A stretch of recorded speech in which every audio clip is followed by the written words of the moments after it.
le monde sait que la première étape pour démarrer une garderie en installation, c'est de sélectionner un territoire qui prévoit être en déficit de place dans les années à venir. Mais qu'en est-il de la deuxième étape? La deuxième étape essentielle est de déterminer le nombre d'enfants que l'on souhaite accueillir dans notre garderie. D'ailleurs, sache que l'on peut accueillir un maximum de 100 enfants dans une garderie en installation. À l'époque, moi, j'avais une garderie de 73 enfants. Puis honnêtement, ça commençait à faire du monde entre les enfants, le personnel, les parents, etc. Fait que personnellement, si c'était à recommencer, je redémarrerais pas une garderie de plus de 80 enfants, mais ça, c'est moi. Dans le fond, tu choisis, c'est toi la boss. Une fois que tu as déterminé le nombre d'enfants que tu souhaites accueillir dans ta garderie, tu dois déterminer le nombre de poupons, donc le nombre d'enfants de moins de 18 mois, et ainsi que le nombre de grands, donc les enfants qui auront de 18 mois à 5 ans. Par exemple, si tu souhaites accueillir 78 enfants, tu pourrais décider d'avoir 15 poupons, donc 15 enfants de moins de 18 mois, et 58 grands, donc 58 enfants de 18 mois à 5 ans. Non seulement ça va être indiqué de cette manière-ci sur ton permis officiel, mais également ça va avoir un impact sur les ressources physiques, entre autres le lieu où est-ce que tu vas établir ta garderie. En fait, chaque enfant utilise une superficie d'après les lois et les règlements du ministère de la Famille. Par exemple, les poupons occupent une superficie de 4 mètres carrés par enfant. Ça inclut le local et les dortoirs. Pour ce qui est des grands, c'est 2,75 mètres carrés par enfant. Donc, tout dépendant combien tu souhaites accueillir d'enfants dans ta garderie, combien de petits, donc de moins de 18 mois, combien de grands, tu auras une idée de la superficie requise.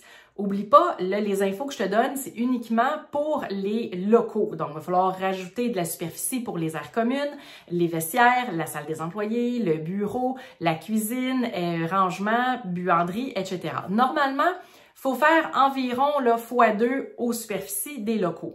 Donc, plus tu as de poupons, plus tu as besoin d'espace. Plus tu as d'enfants au total, plus tu as besoin d'espace. Alors, le nombre d'enfants que tu accueilleras, ainsi que selon les groupes d'âge que tu vas accueillir, ça va vraiment venir impacter tes recherches par rapport aux ressources physiques. Donc, où est-ce que tu vas établir ta garderie en termes de superficie, entre autres.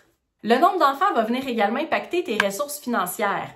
En fait, plus tu vas recevoir d'enfants, plus tes rénovations vont coûter cher parce que plus tu auras un grand local ou une grande bâtisse à convertir en garderie.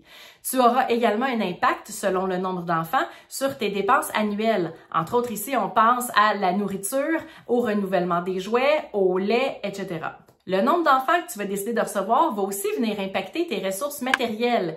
Le nombre de jouets que tu vas acheter, de jeux, tes meubles, donc ton équipement, etc. Finalement, le nombre d'enfants que tu vas décider d'accueillir dans ta garderie va venir impacter tes ressources physiques.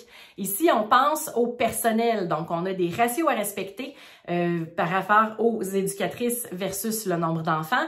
Alors, plus tu as de poupons, plus tu as d'enfants, plus les ratios vont venir changer, donc plus tu auras besoin de personnel qui va impacter également tes ressources financières aussi à long terme avec la masse salariale. Donc finalement, la deuxième étape soit celle de déterminer le nombre d'enfants que tu souhaiteras accueillir dans ta garderie ainsi que le nombre de petits, donc de poupons, enfants de moins de 18 mois, ainsi que le nombre de grands, 18 mois à 5 ans, va pouvoir venir mieux t'aider à diriger tes recherches et à aligner le restant de ton projet. Pour télécharger les étapes essentielles au démarrage de ta garderie ou encore pour plus d'accompagnement dans ton projet, visite mon site internet au www.juliemassaro.com. À bientôt!